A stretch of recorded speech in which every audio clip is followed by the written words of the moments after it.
Before this video starts, I just want to give a big thank you to everyone who has watched my videos over this past year. Being a channel that's my size means that it's very difficult to get views, but I'm so thankful to everyone that has tuned in and watched a video here and there, or watched them on a regular basis. This year I've gone from around 150 to 200 subscribers, all the way up to 650 subscribers, which doesn't seem like loads to a lot of people, but to me that is absolutely amazing. So anyway, again, I thank you all for watching these videos, and if you feel like it, hit the subscribe button as it would really help out my channel. Anyway, let's get into this video.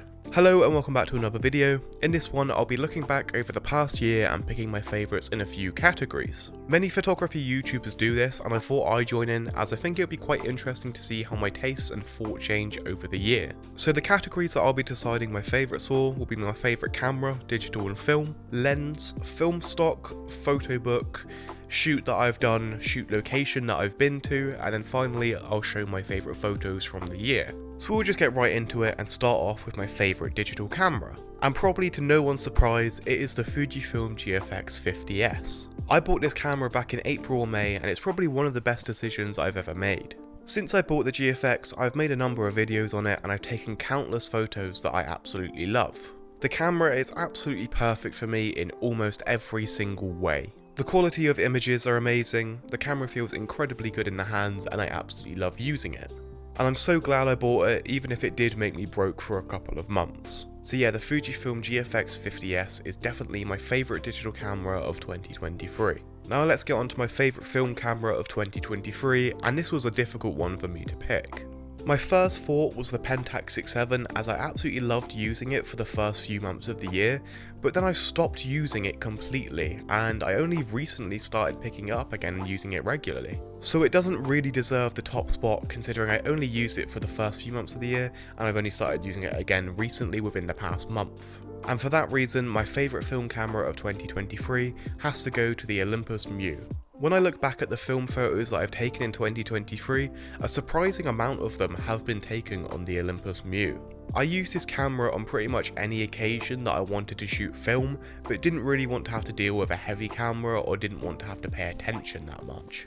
And that's why this camera is perfect for nights out, everyday things, family stuff, and my birthday this year. It's one of my favourite cameras ever, and I absolutely love it. I can't recommend this camera enough to anyone who wants a point and shoot. So those are my favourite cameras of 2023.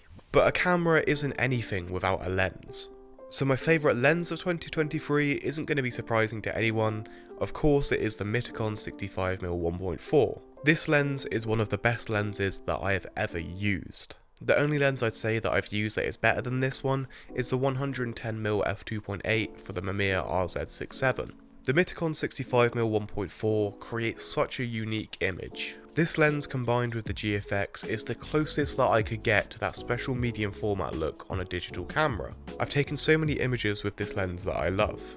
The ability to do full body portraits similar to the Pentax 6.7 and the 105 2.4, and then also headshots like the Mamiya RZ67 and the 210 2.8 is absolutely incredible to me. It's definitely my favourite lens of 2023, and like the GFX, it's probably one of the best decisions that I've ever made purchasing this lens. My favourite film stock of 2023 definitely has to be Kodak Gold 200 for medium format. I bought a bunch of this film when it came out for medium format purely because it was cheap. The results that I have gotten have been varied. Some images have been quite warm and others have been true to life. I'm not the biggest fan with how the warm ones came out, but they were easy to correct in Lightroom. For most of the year, I've taken images using this film on the Pentax 6.7, which does have a bit of a yellowing issue with the lens, and that's why the images came out a bit more warm. However, when I shot some images using Kodak Gold on the RZ67, I've realised how nice this film could be. I've actually de-yellowed my Pentax 6.7 lens now, and it looks so much better, but I do need to test it with some colour film.